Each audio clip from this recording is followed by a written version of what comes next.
Fala galera, estamos aqui com mais um Papo Quadrinheiro e hoje para falar das histórias que nós não devemos esquecer, né? A gente tem alguns textos publicados, né, com esse título, e a gente resolveu retomar, né, nesse podcast, porque o objetivo é exatamente esse, assim, é falar de histórias que não necessariamente elas são muito faladas, não necessariamente elas são muito conhecidas, mas que de alguma forma a gente acha, né, a gente acha que ela merece não ser esquecida, são histórias menos aquelas óbvias, né? Óbvio que o Watchmen, né, tem enfim, Cavaleiro das Trevas, que mais aí? Várias, vem de Vingança, assim, óbvio que essas obras são icônicas, tal, e fases memoráveis, tipo, Superman do John Byrne, tal. Não é isso, assim, a proposta é falar de histórias menores aí, ou que então geralmente não são muito lembradas, mas que mesmo assim são boas, né? E para falar desse tema, tu é o Bruno Andreotti, o Nerd Bully, e como sempre, aqui o Maurício Zanolini, Picareta Psíquica. Eu escolhi só histórias proibidas, hein? Que na verdade É, são muito faladas, ou foram muito faladas já, mas agora estão totalmente proibidas e não pode nem falar. Então é por isso que eu vou já falar. era. Exatamente, exatamente. E antes da gente começar com o nosso tema, vamos lembrar que o nosso livro, né, o Superman, o Verdade e Justiça, o Superman das Origens da América de Trump, né, depois de um financiamento coletivo bem sucedido, depois do que a gente fez, inclusive o lançamento na loja Monstra, né, agora provavelmente todos os apoiadores já devem ter recebido, né, os livros e tal, agora, né, já faz um tempo ele está à venda no site da editora Comênios, então se você tiver afim, né, é só ir lá no site da Comênios e procurar o livro lá, na Verdade e Justiça do Superman das Origens da América de Trump. Você pode adquirir o livro, ou se você preferir, né, você pode também mandar uma DM para a gente que a gente desenrola, né, Maurício? É isso aí. Já vou fazer uma promoção aqui, aproveitando que vocês estão ouvindo esse programa. Eita! Quem mandar na DM leva desconto, tem desconto na compra. Porra, então é isso aí, ó. Ó, Aproveita se você, DM, hein? se você, se você mandar da DM, então, quando sair esse. Por quanto tempo vai? Porque esse papo cadê é Ah, quanto sim, tempo? os caras vão ouvir isso em Se não 2040 e vão ficar mandando. é. Não, a gente tá. Esse programa está indo ao ar agora em março de 2026, então até o final de março. Pô, tá bastante, Tá mano. bastante, pô. Até o fim de março Patrão ficou O louco. gerente pirou aqui, meu irmão. O patrão ficou louco. Beleza, então tá aí, tá dado o prazo, então você tem que ir na nossa DM e falar assim, olha, eu escutei o Papo Quadrinho das histórias que não deve esquecer e eu quero o meu desconto. E aí você descobre Exatamente. seu desconto ali. Quanto Vamos será ver esse desconto? vamos ver o quanto o É. Maurício ficou louco. Aí até eu vou andar depois, assim, eu vou usar o meu fake, todo mundo tem fake, né? Vou usar meu fake ali só para ver Só se para ver se quanto é esse o desconto. desconto vale a pena. Só para ver que o seu desconto vale a pena ou não. Ai, caralho, muito bom. Bom, então é isso aí, vamos falar das histórias que nós não devemos esquecer. E aí, Maurício, o que você acha que ele tá com o proibidão aí, o que você separou? São as histórias que não devemos esquecer dos autores que nós precisamos esquecer, né? Então tem aqui a história. Bom, são histórias famosas, assim, que tem é, legiões de seguidores até, algumas delas, né? Então elas são histórias muito boas, mas não é que elas estão escondidas, né? É que os autores andaram fazendo umas coisinhas erradas aí, né? Que não dá nem para classificar como coisinha, porque foi bem brabo o negócio. E aí foram cancelados, tal. Mas essas histórias que eles escreveram É bom, inclusive, a gente fez um papo quadrinho só sobre só isso, né? sobre isso, exatamente. Então, a primeira história é O Sonho de Mil Gatos, do Neil Gaiman, que é parte do Sandman, né? O Sonho de Mil Gatos, que até foi adaptado para um dos episódios aí Uhum. da série de TV, né, da Netflix, né? É uma história que conta, então, né, uma gata tem lá os filhotes todos mortos pelos humanos que acolheram ela, e aí ela sonha com o senhor dos sonhos dos gatos, que é, obviamente, o Sandman, só que em forma de gato. E ela tá indignada com isso, e ela quer saber por quê, né? E aí ele conta uma história para ela, que é a história de que, no passado, os gatos dominavam a Terra, e os humanos eram as vítimas, eram as presas desses gatos. E os humanos conseguem reverter essa situação depois que eles conseguem juntar 1.000 humanos que sonham com um mundo em que eles eram os que conduziam o mundo, né? E aí esse mundo, então, se transforma nesse, né? Esse sonho se transforma em realidade, de tal forma que tudo o que era antes, né? O mundo em que os gatos reinavam, nunca existiu, né? Depois dessa transformação. Mas nessa história, então, ao contar essa história, ele deixa entender que se ela conseguir juntar 1.000 gatos para sonhar um mundo em que os gatos que mandam, eles podem reverter de novo a situação, né? E aí a história segue, então, ela andando pelo mundo e pregando o evangelho, né, a boa nova aí da possibilidade de transformar essa condição dos gatos, caso 1.000 gatos aceitem a palavra, né, que ela tá levando. Mas ela tem muita dificuldade para convencer os gatos, né? Então tem obviamente aí uma brincadeira, né, em relação aos gatos que são individualistas, né? Se fossem um sonho de 1.000 cachorros, em meia hora você conseguia os 1.000 cachorros, né? Porque porque eles são muito companheiros, assim, eles são muito coletivos, né? Mas os 1.000 gatos você não consegue, porque os gatos, cada um, né, acha que é individualista, não compra esse tipo de coisa e tal.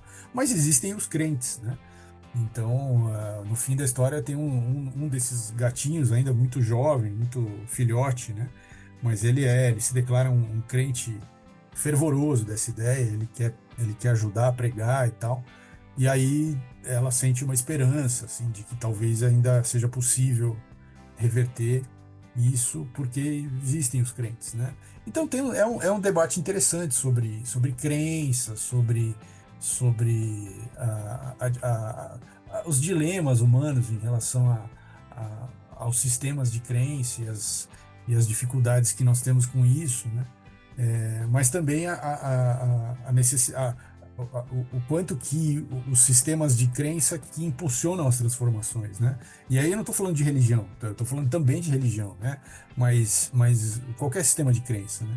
Então, quando você tem um número grande de pessoas que acreditam num sistema de crenças qualquer, e acredita de forma devocional e tal, isso tem uma força e um impacto, pode ser positivo, pode ser negativo, porque tem um monte de sistema de crença que é terrível, né? Mas a força que tem esse tipo de coisa, mas também as dificuldades, porque as pessoas têm essa coisa, né, do indivíduo, de uma adesão não total, né, e de uma customização dos sistemas de crenças. Então, essa dicotomia humana, né? Então é interessante, assim, Uhum, como metáfora, né, para a nossa condição humana e as nossas dificuldades de lidar com as coisas. É muito interessante. E o Gaiman, de fato, assim, ele apesar de todos os problemas e que são inegáveis, né, ele é um escritor, assim, muito perspicaz. Ele consegue sintetizar uma ideia numa história, uma história curta, uma história de uma edição, de 20 páginas, né? Mas ele consegue sintetizar um conceito, uma ideia essencial, assim, a partir de uma uhum. historinha simples que coloca os elementos que importam ali. E aí você fica pensando sobre aquelas falas, né, da gata, do gatinho crente, do gato que que não acredita em nada, e assim, né, você fica ali, aquilo fica reverberando. É muito interessante como ele conduz, e não é Uhum. à toa que ele fez tanto sucesso, né, que Sandman foi tanta coisa, assim, porque de fato é muito bom. Exatamente, é legal. Você falou, né? Quando depois do episódio, essa história teve um surto de interesse e tal, Sim. mas normalmente ela ficava meio perdida ali no Sandman mesmo, né? Ninguém comentava. Uma que eu vou trazer, né?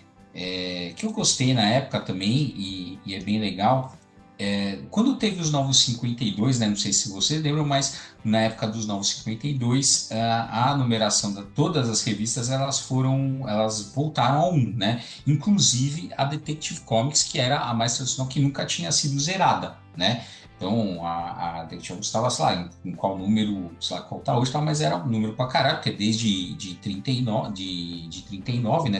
Aliás, antes de 39, né? A Detective Comics é uma antologia antes, né, do Batman, mas a Detective Comics é a história em quadrinhos que o Batman aparece. O Batman aparece na Detective Comics 27, né, em 39. E aí o que aconteceu? Como eles zeraram para os novos 52, né, então teve uma história, teve uma segunda Detective Comics 27. E fizeram uma edição comemorativa por conta disso. E o que rolou nessa Detective Comics 27 dos novos 52? Chamaram o Brad Meltzer, né, que é na verdade, ele é um escritor de livros mesmo, só que ele passou um período na DC, né? Inclusive, infelizmente, eu gosto, cara. Tem gente que não gosta, né, das histórias do Brad Meltzer. Eu gosto bastante das histórias, mas o fato é que ele trabalhou pouco, né? Tanto para Marvel quanto para DC, ele trabalhou muito, aliás, ele trabalhou pouco, né? Aliás, perdão, acho que ele não trabalhou para Marvel, né? Só para DC. Ele tem duas coisas que eu gosto muito, né? Que primeiro que é uma com o Arqueiro Verde, né? Que é uma, aqui, se não me engano, em português ficou A Busca, né? Que é uma minissérie com o Arqueiro Verde que é bem legal. E tem a Crise de Identidade, tem muita gente que não gosta, Sim, mas eu acho bem legal, sim, né? boa. A gente que não gosta da resolução, né? Eu não Sim. tenho nada, eu acho ok.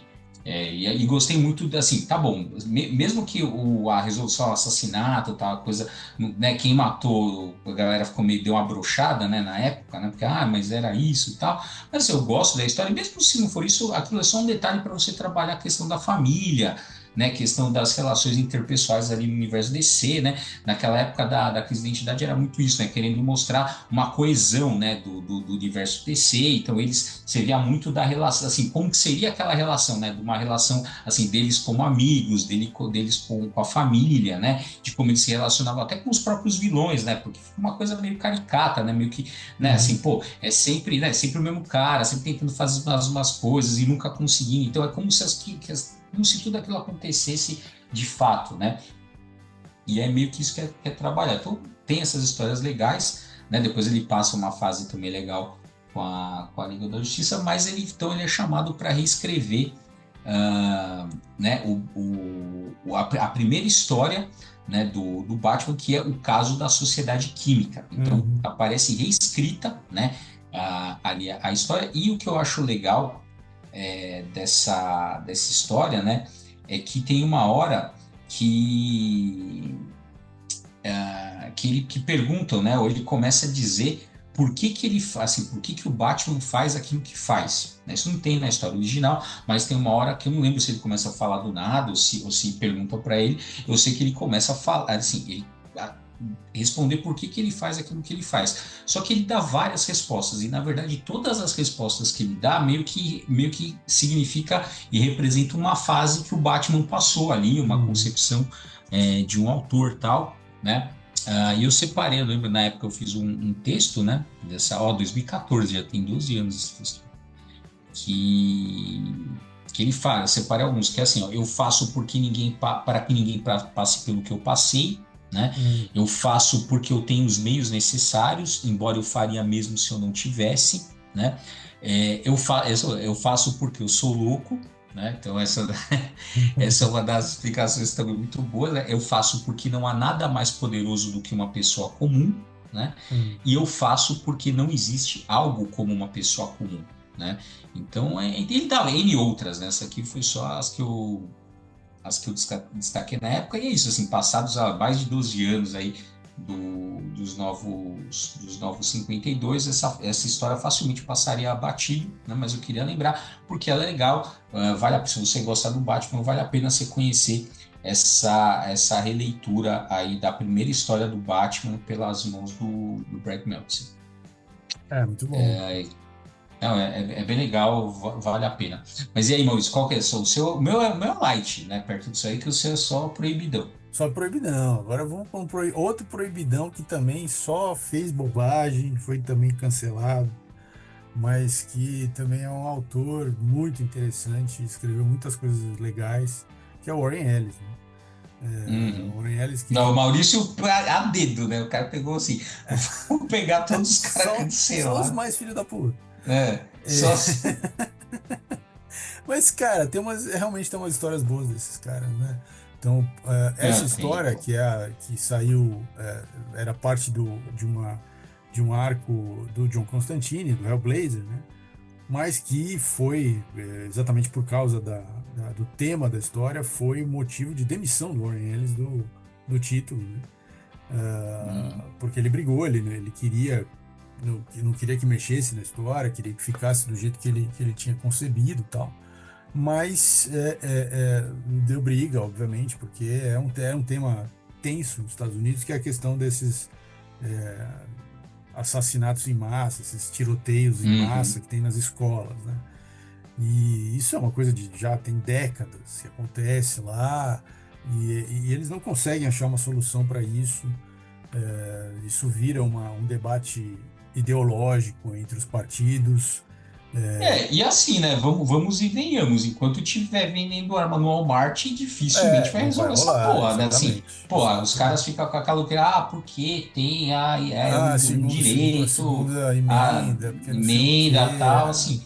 Não, beleza, é isso, cara. Assim, você tá num É, país que acha que é mais. agora, Não, fique com as consequências disso. Aliás, eu assisti uma vez exatamente. um O cara, não, desculpa, documentário. assim, o cara acha que, assim, você tá no país, né, nos Estados Unidos, assim, o cara acha que é mais danoso um livro, um quadrinho numa escola do que vender Do arma. que vender arma no É isso, Walmart. é Exato, isso. exato. Não, eu assisti uma vez um documentário falando sobre norte-americanos, jovens, adultos norte-americanos, que foram, por algum motivo de profissional ou de estudo, tal, morar em outro país, né? E eles relatando e eram pessoas que viviam em cidades de porte médio e grande nos Estados Unidos, né?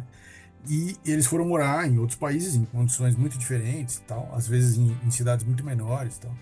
Mas eles relatando a reação deles diante de coisas que naquelas cidades não tinham o mesmo significado, mas que para eles aquilo era. Então, assim, sei lá, o cara tava lá num churrasco, né, na casa de alguém que ele conheceu lá na Austrália, ou sei lá, ou na Índia, e aí rolavam uns fogos de artifício do nada e o cara se jogou no chão e todo mundo ficou olhando para ele.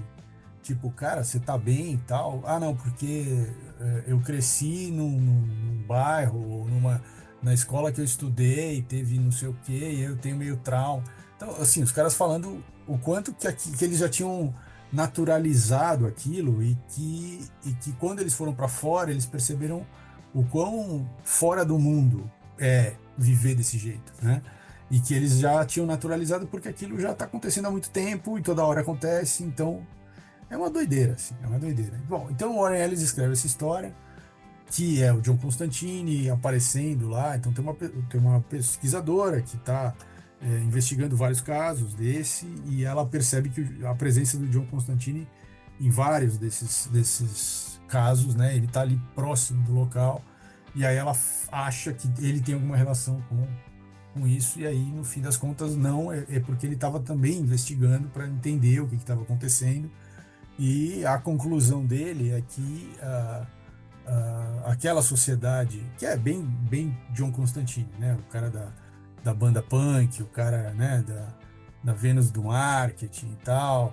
E então ele conclui que aquele sistema de educação que forma para o trabalho numa sociedade em que as oportunidades de trabalho são cada vez mais precárias, e que a possibilidade de futuro, portanto, é cada vez mais assim, menos concreta, né? É mais insegura, digamos assim, que aquilo estava fazendo com que os adolescentes criassem um desprezo pela vida.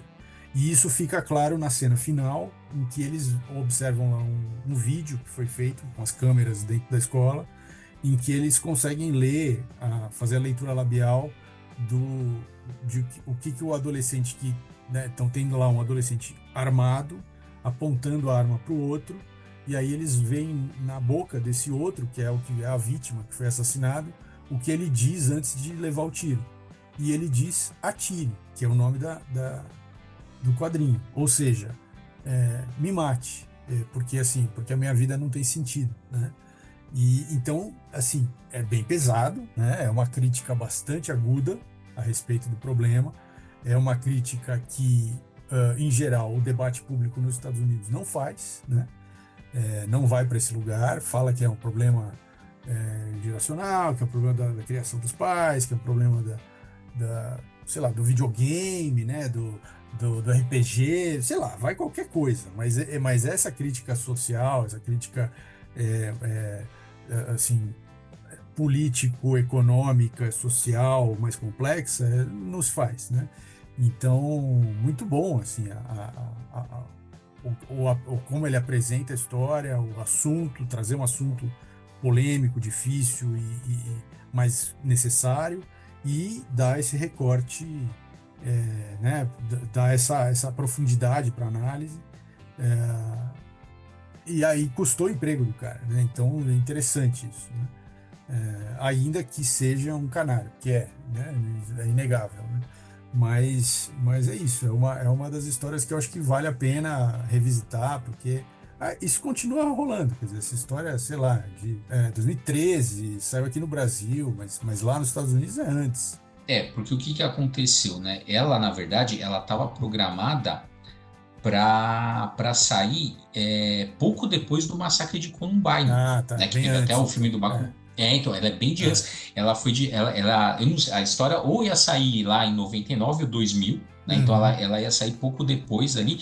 E o Paul Levitz, que era O editor? o diretor executivo da DC, ele exigiu que a história fosse modificada. Que provavelmente ele ia virar a história uma maior babaquice de todas, né? Imagina, Provavelmente. o cara ia publicar qualquer coisa que fizesse alguma alusão a isso pouco depois do massacre É.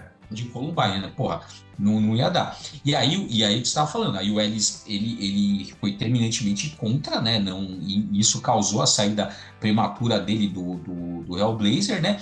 E aí, o que aconteceu? Em 2010, nos Estados Unidos, né? Ela foi republicada.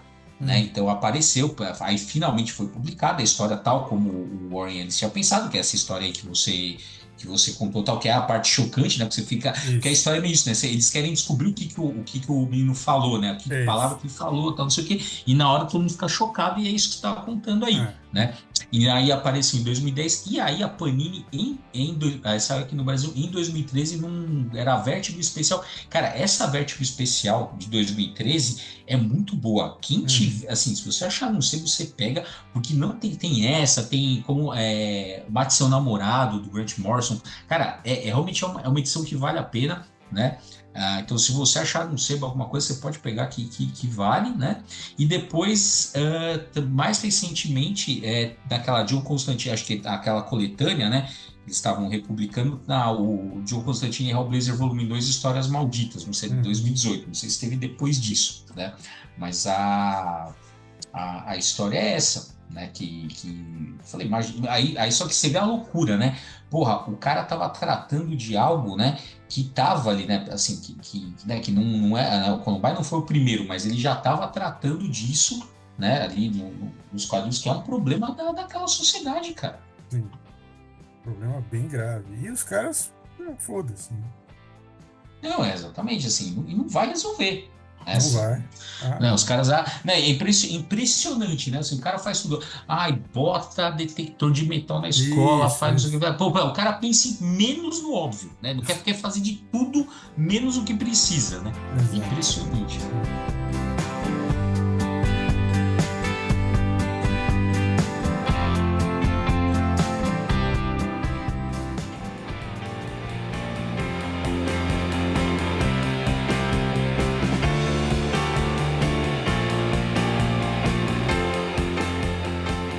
Enfim, para dar uma amenizada aqui, que você tá muito pesado, né? Pra- né? Eu nem sei até que ponto, assim, acho que não vai, assim, não vai amenizar muito, né? Mas é um contexto, É. mas é X-Men, Ah, Vingadores, tal. não, eu já deu uma É, amenizada, né? mas não é muito, que também a história é pesada, né?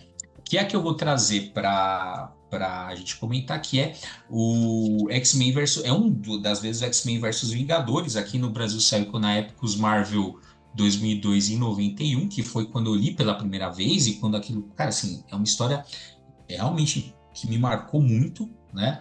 Ela foi... Tem uma versão mais atual, com outro nome, assim, que aí tem toda, né, tem toda essa saga aí, X-Men versus Vingadores, que assim, qual que é o ponto é...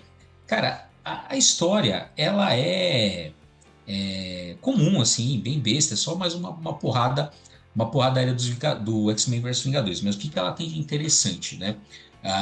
O Magneto, ele dá um jeito de usar tem uma coisa lá que ele descobre, que ele inventa, ou sei lá, que é capaz de fazer uma lavagem cerebral. Você pode mudar o pensamento das pessoas e ele vai fazer isso em escala mundial.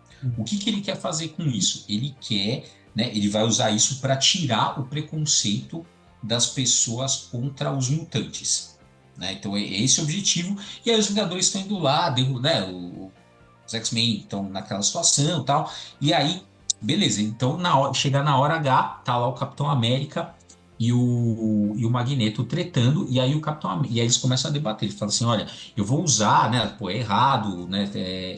Você ter Mexer no preconceito é livre-arbítrio das errado. pessoas, tal. Não, então, mas o Magneto tá falando, né? Eu vou ter preconceito errado, então eu vou erradicar esse mal e aí finalmente a gente vai viver de maneira pacífica, né? Mutantes e humanos e tal. E aí o Capitão América tá justamente argumentando assim: olha, eu concordo com você, cara, é errado, óbvio que é, mas eu não posso tirar, assim, o livre-arbítrio das pessoas, cara, é direito da, assim, isso que é foda, né? É isso que é o liberalismo assim, na mais pura acepção do termo, assim, né?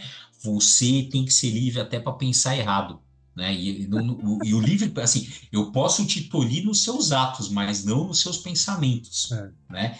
Esse que é o liberalismo. E aí tá esse debate. E aí o Magneto vira para ele e fala assim: não, você tá pensando assim porque você também é preconceituoso. E eu vou provar que você é preconceituoso usando a minha arma agora contra você. E ele usa. Só que quando ele usa, ele de fato percebe que o Capitão América nunca teve preconceito em relação aos mutantes, e aquilo meio que deixa ele Meu, impactado, é.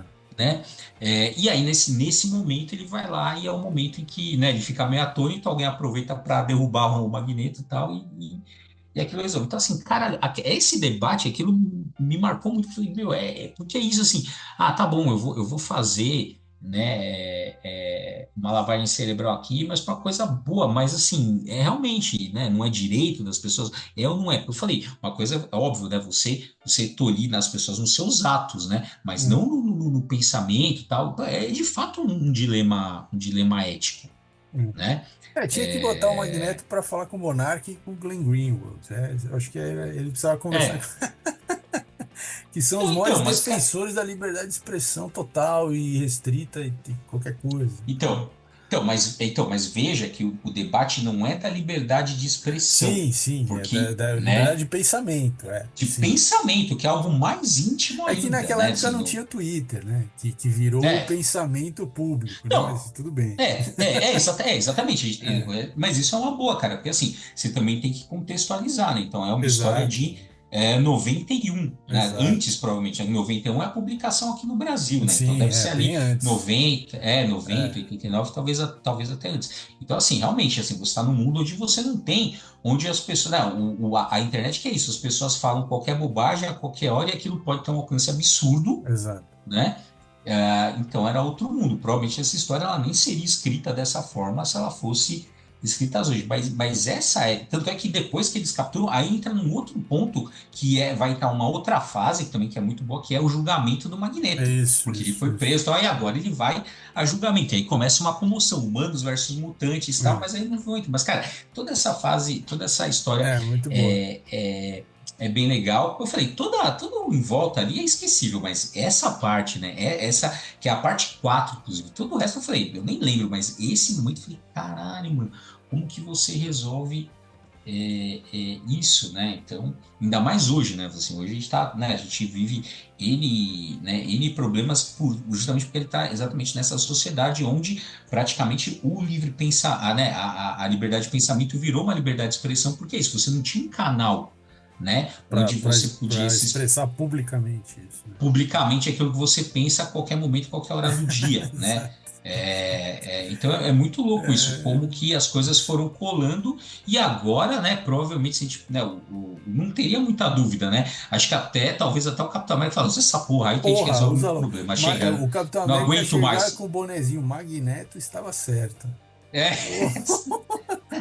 Oh, exatamente. ai, cara. Se fosse hoje o Capitão América falasse assim, cara, eu não aguento mais, cara, usa essa porra aí, Porra, vamos resolver, aperta esse vamos, botão né? aí, me dá um tempo aí É, que tá foda, né? tá foda, vamos resolver alguma coisa, né? Vamos avançar como humanidade aqui, porque eu não aguento mais. Nem que seja no tranco, né? Cara, Porque tá difícil. porra, mano, Caralho, difícil. isso Mas é aí. isso, eu também, é uma história bem legal que vale a pena a gente lembrar, assim. Bom, e a minha E aí, qual que. última história, que é do mesmo canalinha que eu falei no começo, que é o Neil Gaiman, é um spin-off da Morte. O Maurício ele quis fazer o programa, assim, o programa é das histórias que não devemos esquecer, mas o Maurício resolveu fazer dos canalhas que não devemos esquecer.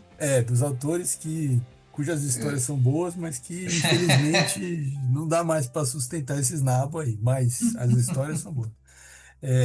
Então é o Alto Preço da Vida, Morte, o Alto Preço da Vida, que foi um spin-off da personagem dentro da saga do Sandman, né? A personagem fez muito sucesso, então ele fez uma ou duas histórias dela avulsas, né?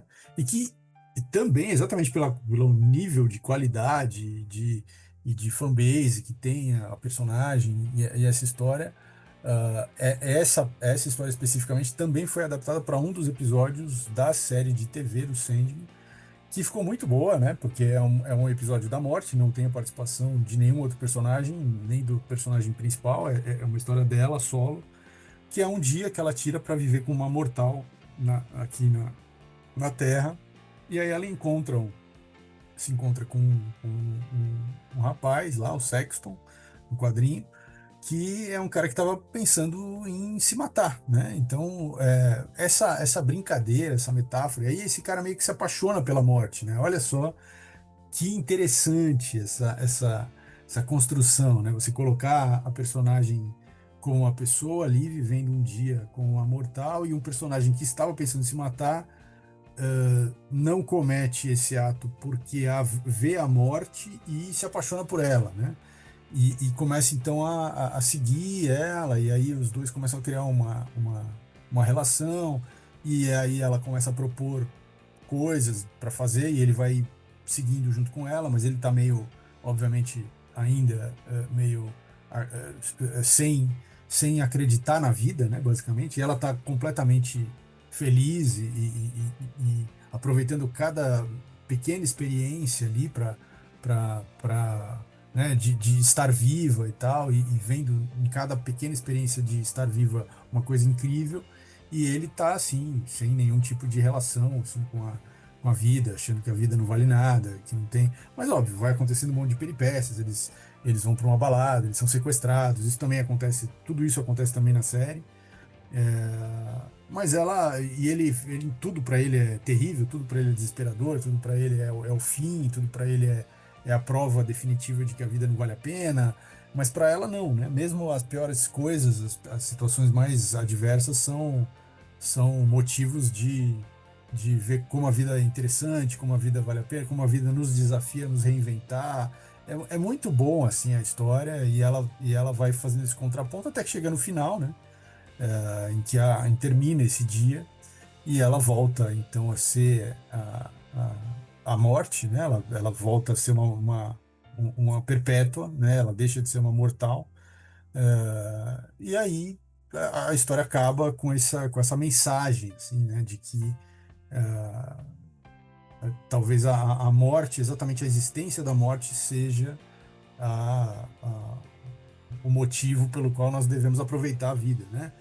Cada minuto da vida, né? Então é um fio de conceito, né? Que é um conceito bastante de senso comum, ainda que profundo, ainda que né, existencial, assim, e universal, digamos, né? Mas é um fio de conceito e ele consegue ir trabalhando essa oposição de posturas, assim, que ficam muito mais gritantes porque a morte é um dos personagens, né? E isso, então assim, como texto, como experiência de leitura, de você experimentar uma história sendo contada, é muito rico, assim, é, é satisfatório você ler uma história que tem tantas camadas, assim, uma história tão simples, mas tem tantas camadas, né? De fato, eu acho que essa é a grande qualidade, ou é a grande característica do Neil Gaiman, de conseguir sintetizar essas coisas de forma bastante lúdica e interessante, de forma muito direta e em histórias curtas. Eu acho que esse é a grande qualidade dele, ou era, né? Que também agora a gente provavelmente não veremos mais nada desse cara. Mas é isso, é uma história que vale a pena, vale a pena conhecer, vale a pena ler, vale a pena assistir o episódio. E apesar de toda a questão ali do nosso canalinha de plantão, vale a pena. Eu acho que recomendo sem nenhum tipo de dúvida, assim. Leiam que é interessante. Assim, eu não gostei muito do episódio, não sei, achei que, sei, não curti muito a adaptação ali da série nesse episódio, achei que ficou meio, não sei, achei o quadrinho bem melhor, não sei exatamente por quê, assim, mas eu fico com uma puta expectativa, eu achei que faltou alguma, não sei. Talvez o ator que faz o cara lá não tenha funcionado muito, sei lá, mas realmente o quadrinho é bem legal. Uhum. Bom, a minha última história, né, é uma das histórias, o primeiro arco da Liga da Justiça do Grant Morrison, né, que foi publicado aqui na época, né, lá em 98, se eu não me engano, saiu pela primeira vez aqui no Brasil, foi quando eu li a história, depois saiu em algum momento da Panini, ela lançou um arco, essa história em capa dura, que eu lembro que eu comprei, assim, ficou por isso mesmo, não deu continuidade, né? Uhum. Achei que eles iam publicar toda a fase do Grant Morrison nessa época, se eu não me engano, 2013, talvez, por aí. Não publicaram, mas recentemente, com a saga da Liga da Justiça, eles fizeram, né? Fizeram 100% ali, republicaram 100% da fase do Grant Morrison, e esse é o primeiro arco, né? Eu vou resumir aqui, basicamente, o que acontece. Aparece na história o Hyperclan, que é tipo uma Liga da Justiça também. Só que eles começam a fazer tudo que a Liga da Justiça poderia fazer e não faz, ou seja, eles começam a resolver os problemas do mundo. Não tem mais fome, não tem mais guerra, não tem mais um monte de coisa, né? Só que, lógico, né, a gente vai descobrir depois que eles são, na verdade, marcianos brancos disfarçados, né? Mas o que me chama a atenção na história não é essa, né?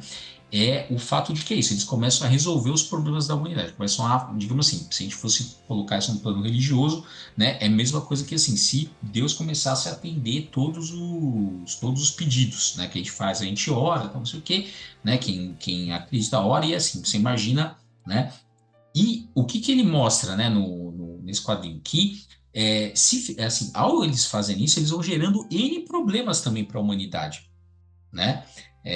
Então, na verdade, o que você está vendo ali é uma intervenção divina em escala planetária, Uhum. né? Mas o que acontece? Isso tem efeitos negativos, vai gerando catástrofes, né? Vai gerando problemas, né? E aquilo me chamou a atenção, porque é isso, assim, às vezes, igual na nossa. Como é que eu vou colocar isso numa forma assim? Às vezes, na nossa percepção limitada, né?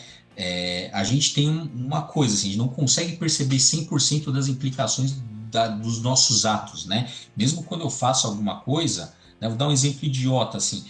Se eu me atraso, sei lá, 5 segundos, ou sei lá, vamos supor que eu não fui no trabalho hoje, portanto eu não peguei meu carro e, portanto, eu não matei alguém. Porque se eu Uhum. tivesse pegado o carro, né? É uma coisa assim, você nunca tem controle sobre 100% sobre os efeitos dos seus atos, né?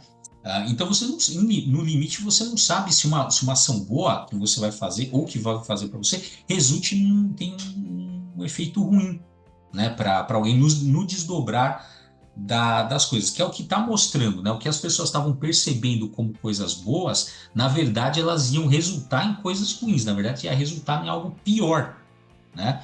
E é isso que por isso que eu gosto dessa história, porque essa história me fala, foi do momento da hora, depois eu conto aqui, mas a história faz refletir um pouco sobre isso, né? E na época também, depois relendo, né, que eu já reli essa história algumas vezes, relendo essa história, né, também é a história, me lembra um pouco aquela história do Buda, né, que você manja mais de budismo, mas me corrija aí nos pontos que eu falei errado, que o Buda uma hora percebe que tem um cara que vai matar ele, aí o que que ele faz? Ele mata o cara primeiro, né? E aí você fala assim, puta, mas O Buda matar não é era foda. errar. O É Buda... foda, né? Que o cara prova, assim, pô, o cara vai me matar, pá! E aí, aí você fica, porra, que tá, né? O que que acontece? Mano, matar não é errado, tal, mas aí qual que é o lance, né? Na onisciência do Buda, o que que ele entendeu, né? Porque ele é onisciente, então assim, na onisciência do Buda, o que que ele entendeu? Se esse cara me mata, isso vai gerar um karma ruim para ele. E eu não tenho outra saída. Então, o único jeito na onisciência, e ele percebeu que era ela, porque ele é onisciente, então, assim, então o que que ele fez? Ele matar o cara foi como se fosse um ato de piedade, porque ele estava impedindo o karma ruim pro cara, né? Então, é meio isso, assim, ele, por ter onisciência, ele pode prever essas coisas, a gente não. Então, assim, da nossa percepção limitada, se você tá vendo essa história de fora, você fala assim, pô, cara, é um assassinato, tal, meu Deus do céu. Mas no plano da onisciência, que ninguém vai atingir, tirando, né, os Budas, tal, que, enfim, mas é isso, você precisa dessa compreensão limitada, ou seja, você atender 100% dos desejos da humanidade pode resultar em coisas ruins. Era isso que essa história me fazia pensar, né? E claro, né, na verdade você descobre depois que os caras são marcianos brancos, que na verdade, né, é um plano maligno, tal, para dominar a Terra, não sei o que, não sei o que lá. Depois você saca tudo isso. E de brinde, Tem ainda brinde. tem um momento, não, de brinde, depois dessa história maravilhosa no Grant Morrison ali no auge, ainda de brinde, você ainda tem o momento que tá toda a liga capturada, aí os marcianos falam, beleza, capturamos a liga e tal. Aí alguém vira para um cara e fala assim: capturamos todos? Assim, não. O indivíduo conhecido como Batman não foi capturado e tal. Aí o outro vira assim: não importa, ele é só um humano. Só que nessa hora que o marciano fala isso, dá um close no Superman e o Superman dá uma risada. Tipo assim, ele dá um sorriso. Né? Na hora que ele ouve o cara falar isso, porque ele sabe que o Batman vai chegar e vai resolver a parada, né? Então, assim, se você gosta do Batman, tem esse brinde aí dessa, dessa história. Se você não gosta, porque você sabe, é uma das críticas também que se fazem a essa fase do Grant Morrison, que virou. O Batman era e é verdade, eu gosto do Batman, mas é isso. É o Batman ex machina, né? Se o Batman resolve É, todas as é. paradas, assim, a liga toda tá Ele fodida, tá ele 10 sempre passos na aquele. frente de todo mundo. É. De todo mundo, quando você tá indo com. Como diz minha avó, quando você tá indo com a farinha, o Batman já tá voltando com o bolo. É isso, cara. Essa Muito história. bom. Toda essa fase do Grant Morrison é legal, mas esse primeiro arco aí é bem legal. Apesar de ser uma Liga da Justiça meio bizarra, né? Porque é o Kyle Rayner, né? Ah, bom, anos Assim, 90, né? Liga anos é, 90. nem é a Diana no começo não é, parece que é a Diana, mas não é, tipo, na Sim, verdade é a Hipólita que tá é. como mesmo. Então, assim, é uma Liga da Justiça meio bizarra, mas vale a pena, é bem legal. Muito bom, muito bom. Então é isso, gente. Essas foram as histórias que a gente não deve esquecer, mesmo que a gente deva esquecer alguns autores, né? Mas, Exatamente. Boa, boa. Tem que fazer mas essa diferenciação. exato. Mas as histórias estão aí, então são interessantes, tal. A gente trouxe algumas, né? Algumas que são mais longas, né? Que estão dentro de sagas. Tem outras que são só one shots ali e tal. Mas vale a pena procurar. Tem isso você acha fácil. Tem aquelas que eu citei até que já tem até adaptação para série de TV e tudo mais. Uhum. É, é isso, é o suco do que sobra dos quadrinhos aí das últimas décadas. A gente fez um apanhado, obviamente daria para fazer vários, né? E tem Não, várias vários, outras vários. histórias, né? A gente, inclusive, lá no blog, lá no nosso site, que era aquele formato que ninguém mais nem lembra que existe, que é blog, né?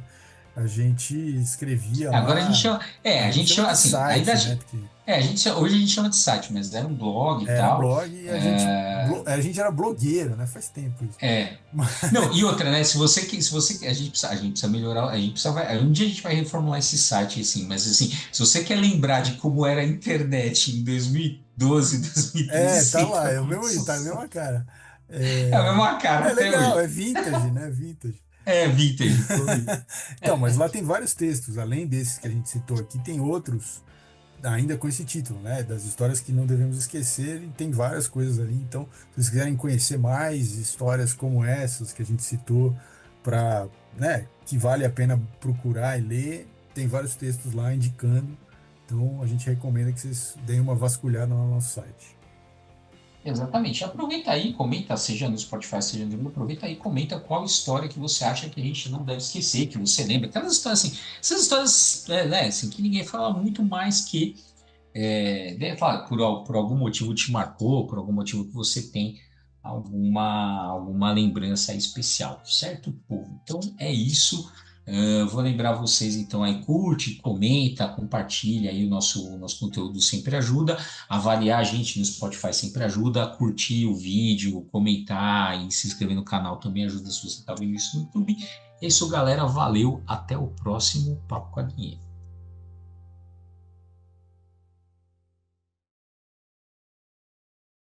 Mittelwelt.